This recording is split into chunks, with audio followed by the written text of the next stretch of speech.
देश भर में लगातार महंगाई की मार जारी है। पेट्रोल डीजल से लेकर ईंधन के दाम लगातार तेजी से बढ़ रहे हैं।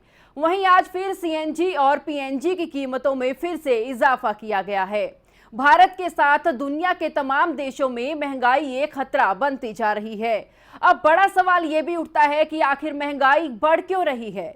बाजार से महंगाई का घटना और बढ़ना उत्पादों की डिमांड और सप्लाई पर निर्भर करता है। मांग व्यक्ति की खरीदने की क्षमता यानी कुल जमा राशि पर निर्भर करता है। जमा राशि भी व्यक्ति के खर्च पर निर्भर करती है कि वो कुल आमदनी में कितना खर्च करता है। अगर व्यक्ति के पास पैसे ज्यादा होंगे तो वो ज्यादा चीजें खरीदेगा। ज्यादा चीजें खरीदेगा तो वस्तुओं की मांग बढ़ेगी और प्रोडक्ट की सप्लाई कम होने के कारण उसकी कीमत बढ़ जाएगी।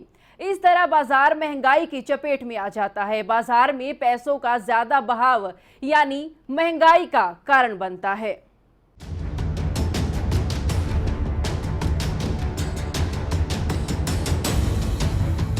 बाजार में महंगाई को कम करने और पैसों का बहाव कम करने के लिए आरबीआई के कुछ नियम हैं, जिसे रेपो रेट कहा जाता है।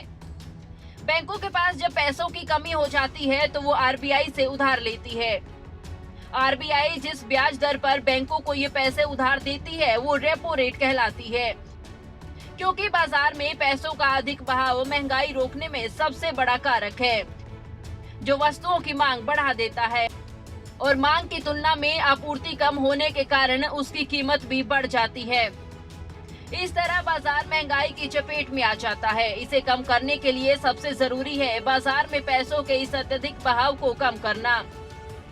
इसके लिए आरबीआई रेपो रेट और सीआरआर में कमी और बढ़त करती है। जैसा कि ऊपर कहा गया है, रेपो रेट बाजार से अत्यधिक मनी के बहाव को कम करने का आरबीआई का एक टूल है। यहाँ ये भी बताना जरूरी हो जाता है कि आरबीआई द्वारा रेपो रेट बढ़ा देने से बैंकों को आरबीआई द्वारा मिलने वाली उधार राशि का ब्याज बढ़ जाता है। ब्याज बढ़ने से बैंक भी आम लोगों को दिए जाने वाले उधार का ब्याज बढ़ा देता है।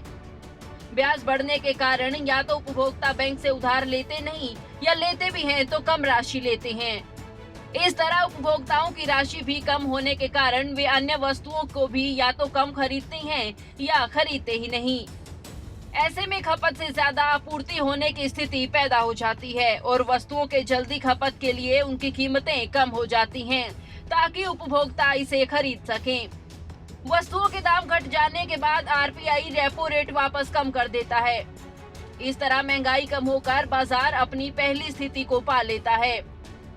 वहीं एक्सपर्ट्स की ओर से कहा गया है कि महंगाई से फिलहाल राहत मिलती नहीं दिख रही। इन्फ्लेशन बढ़ाने वाली स्थितियां कुछ और समय तक जारी रह सकती हैं। एनर्जी और फूड प्राइसेस में उतार चढ़ाव आम बात है। केंद्रीय बैंकों की चिंता इस बात से है कि अगर इनकी कीमतें काबू में नहीं आती हैं, तो जल्द दूसरी चीजों और सेवाओं पर भी इसका असर पड़ सकता है। इससे कई देशों में लिविंग कॉस्ट बढ़ जाएगी और इसके चलते वेतन बढ़ाने की मांग जोर पकड़ सकती है। न्यूज डेस्क, खबरें अभी तक।